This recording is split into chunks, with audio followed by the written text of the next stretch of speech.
Distinguished guests, the President of the United States and the Taoiseach of Ireland.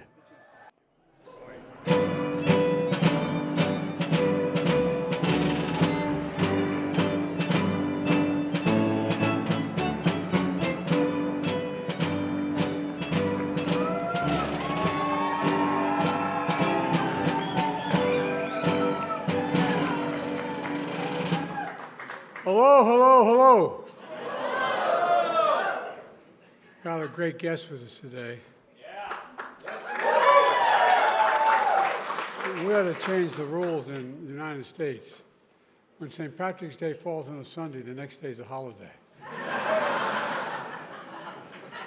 On behalf of the Finnegans of County Louth and the Blues of County Mayo, my mother, Catherine Eugenia Finnegan Biden of Scranton, Pennsylvania, welcome. Welcome to St. Patrick's Day at the White House.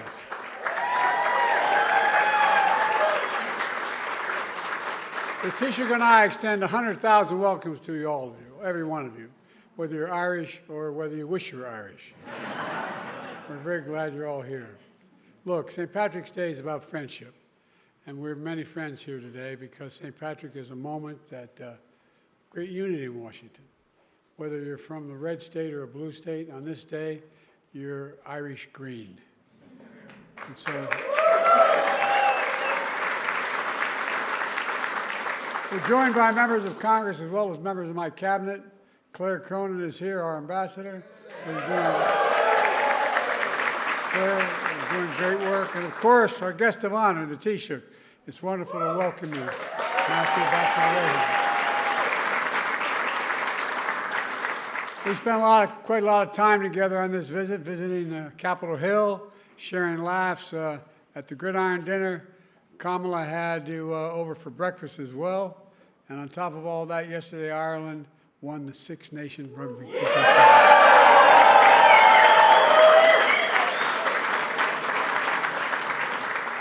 My whole family's so excited because two of my cousins are no longer play for the team. They're great stars. You won anyway.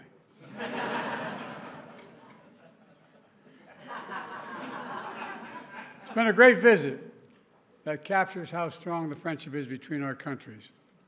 Look, we're also friends here today from Northern Ireland. The First Minister, Deputy First Minister, Michelle Emma. Where were you, Michelle?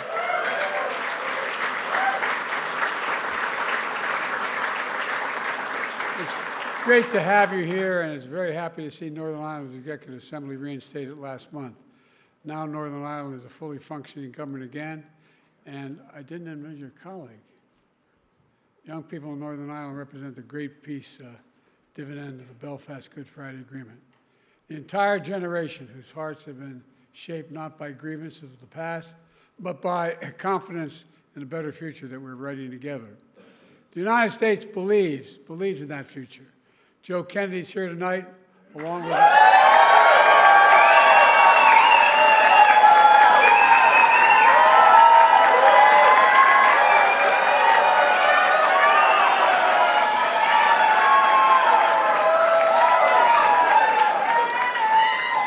That's okay, Joe. You only have 57 here, along with dozens of family members, I got to say. He's leading the charge to ramp up investments in Northern Ireland because economic opportunity is going to help make the benefits of peace real and lasting. And from one big Irish Catholic family to another, it's great to have the Kennedys here.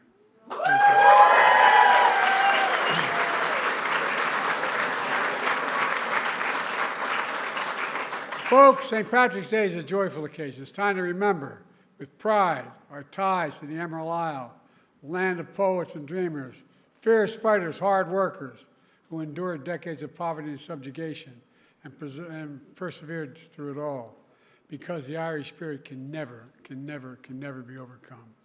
Folks, we remember with awe the waves of Irish immigrants who had the courage to travel across the sea because they believed, as the poet Seamus Heaney once wrote, a further shore is reachable from here. That's what he wrote about, a further shore is reachable from here. They arrived in America with little more than hope in their hearts and the strength of their dreams. Their sweat is soaked into the foundations of this country. As I said at the State of the Union, America has a heart and soul that draws in the old and the new. home to people of every place on earth, from every place on earth. We all come from somewhere, but we're all Americans. We can never forget that. That's a critical element that binds us together. And this year, Ireland and the United States mark a milestone. 100 years of diplomatic relations between our countries.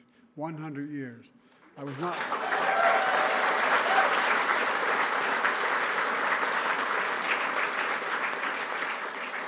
I want to make clear I wasn't there at the 100th. In that time, the ties between us have deepened and multiplied. Our economic partnership has grown tremendously in both directions, I might add. Ireland now is one of the top 10 investors in the United States economy, and our countries stand proudly for liberty and against tyranny. We stand together and oppose Russia's brutal war of aggression in Ukraine. You can clap for that, please. I'm glad to get this done. And the Taoiseach and I agree about the urgent need to increase humanitarian aid in Gaza and get the ceasefire deal. Get a ceasefire deal that brings the hostages home and move toward a two-state solution, which is the only path for lasting peace and security.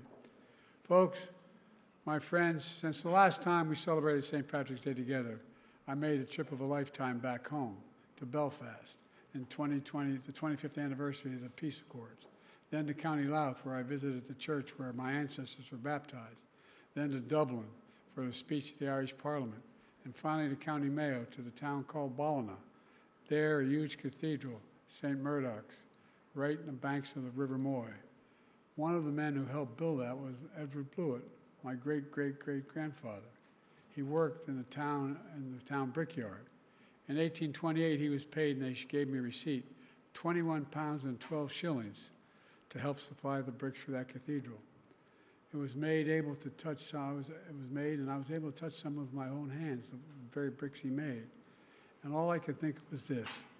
I'm sure Edward Labert, he imagined that one day his family would worship at that cathedral, that his children would be baptized there, that future generations of his family would mark milestones there. But I doubt he imagined that only 200 years later, his great-great-great-grandson would return to the cathedral as President of the United States of America.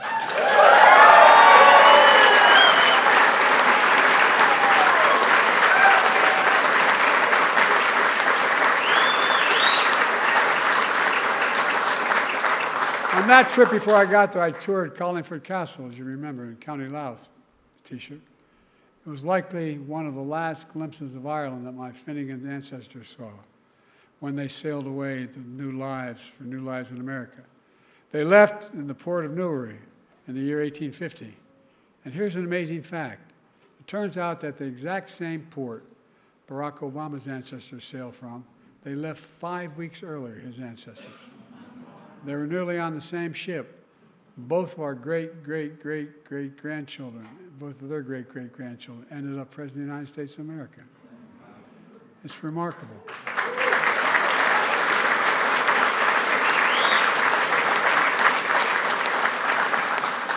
Stories like these are why I often say the Irish are the only people who are nostalgic about the future. We believe in better tomorrows. We've always looking for the next horizon. That's a very American trait as well. Just more proof that the bonds between Ireland and the United States run deep.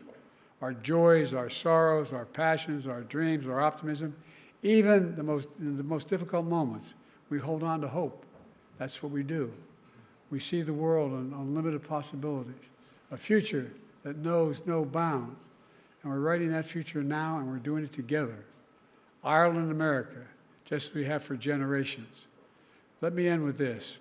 As I said on St. Patrick's Day, at the core of our friendship, I remember the words of another great Irish poet, William Butler Yeats, who said, "Think where man's glory most begins and ends, and say my glory was, I had such friends." We celebrate the bonds of our friendship today, connecting millions of Irish Americans and the American people. We celebrate the friendship between two great nations, one that has shaped our past and strengthened our present and inspires our future. So happy St. Patrick's Day, everybody. And now I'd like to welcome the Taoiseach to the podium.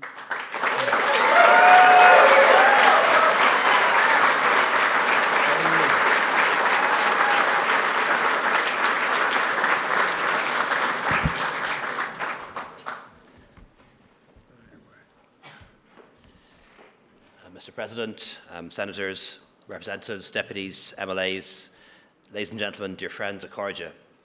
Before I start, I just wanted to very briefly acknowledge two special guests who flew here to be here today. They are Ed Guiney and Andrew Lowe from Element Pictures, who made us very proud by winning 4 Oscars.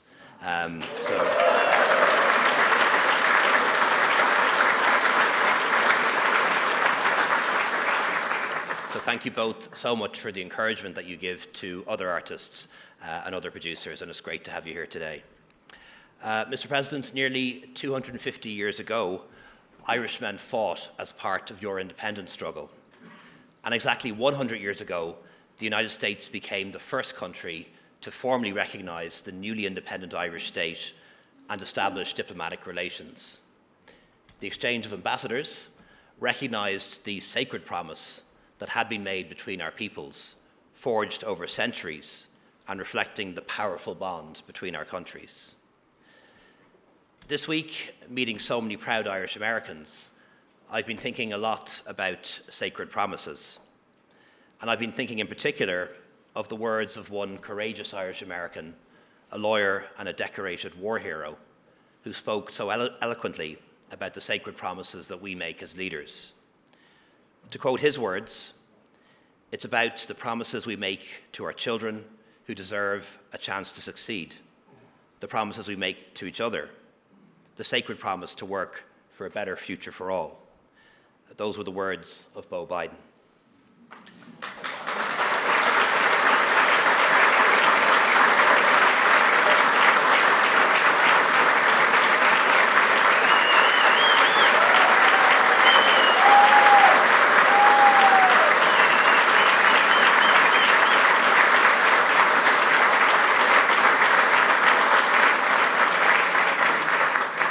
And I know when we're elected to office, we each make a sacred promise to our communities, our party, our country, to ourselves, and we dedicate ourselves to honour it, not always succeeding, but always doing our best, no matter how challenging the circumstances.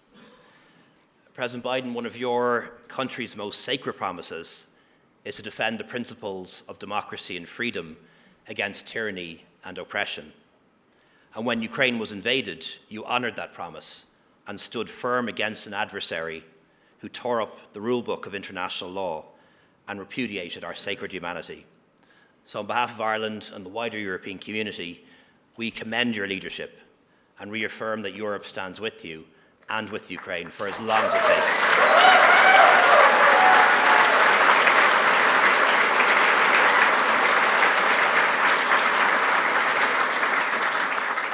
The battle lines are 5,000 miles away, but if Ukraine loses, Putin will soon threaten others closer to home.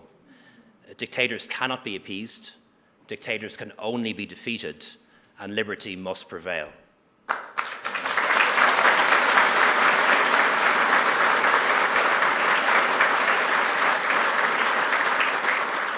This evening in this White House, I'm also reminded by the words of another great Irish-American president, John F. Kennedy, who spoke to the Oireachtas, the Irish Parliament, in the final months of his life. President Kennedy issued a challenge to the Irish nation to be the protector of the weak and small. And when somebody dies before their time, as he did, their words can assume a kind of prophecy, a sort of sacred promise for the future. As a country, we've tried to live up to the mission he set for us when he predicted that one day we would have something to give the world, a future of peace with freedom. And those words resonate even more strongly today. And tonight, let us all reflect on the words of President Kennedy when he urged us to do the most important work of peace in protecting the weak and small. And as he said in the Irish Parliament, from Cork to Congo, from Galway to the Gaza Strip. President Biden, when we met on Friday, we spoke of our shared hope for Israeli and Palestinian states living side by side in peace and security. And I've always believed that America is a force for good in the world. You've helped to advance liberty and democracy around the globe. You saved Europe and the world from fascism in the 1940s, from communism after that. You stopped ethnic cleansing in Kosovo and Bosnia and helped bring peace to Ireland and unification to Germany. and today you stand with us in our fight to save democracy and freedom in Ukraine. Mr. President, as you know, the Irish people are deeply troubled about the catastrophe that's unfolding before our eyes in Gaza. And when I travel the world, leaders often ask me why the Irish have such empathy for the Palestinian people. And the answer is simple. We see our history in their eyes, a story of displacement, of dispossession, and national identity questioned and denied, forced emigration, discrimination, and now hunger. So we support your work and that of your administration to secure a humanitarian ceasefire and to create the space for lasting peace. The people of Gaza desperately need food, medicine, and shelter, and most especially, they need the bombs to stop. This has to stop on both sides, the hostages brought home and humanitarian relief allowed in.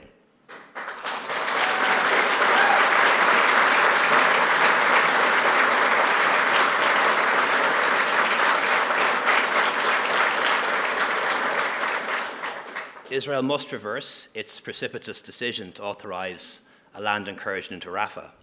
And after 100 years of violence, as you said, the only secure future lies in two states, peaceful and sovereign, side by side.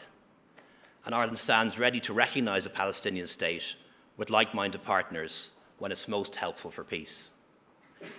Mr. President, we also see Israel's history reflected in our eyes. A diaspora whose heart never left home, no matter how many generations passed. A nation state that was reborn and a language revived. I believe it's possible to be for Israel and for Palestine, and I believe you do too.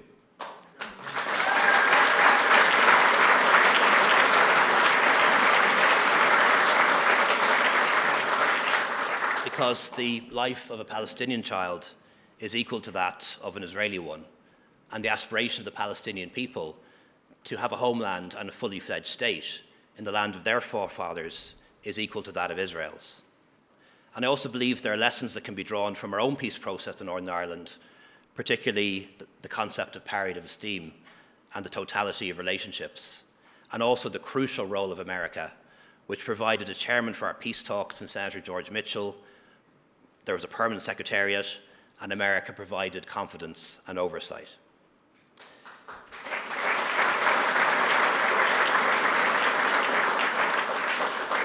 Mr. President, as you know, today we're joined here in the White House by Michelle O'Neill as First Minister and Emma Little Pengelly as Deputy First Minister of Northern Ireland.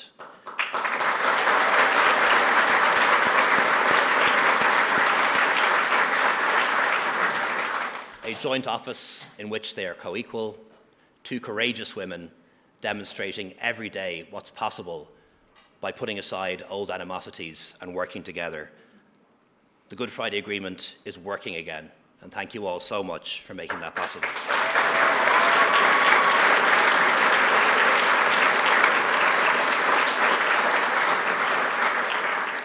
I think they've got off to a great start, and the Irish government is working with them and the executive in Belfast to build on the peace and prosperity that has been achieved in the last 26 years, and to make sure it's shared by all.